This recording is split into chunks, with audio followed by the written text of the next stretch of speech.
ఈ కులు మనాలీలో crime rate చాలా తక్కువ. అసలిక్కడ ఒక్క మర్డర్ జరగడం అన్నదే రేర్.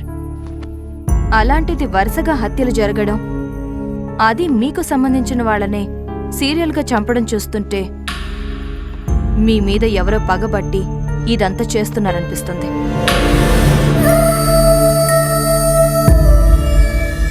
పగ మా మీద ఊరుకుంటుంది. అది చెప్పాల్సింది మీరు. మీరింతకు ముందు తెలిసి గాని తెలియక గాని ఏదైనా తప్పు చేశారా?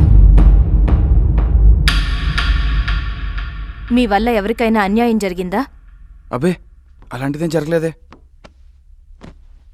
దెబ్బ కొట్టినవాడు ఆ విషయం మర్చిపోవచ్చు గాని దెబ్బ తిన్నవాడు అంత తొందరగా మర్చిపోడు. నిజం చెప్పండి.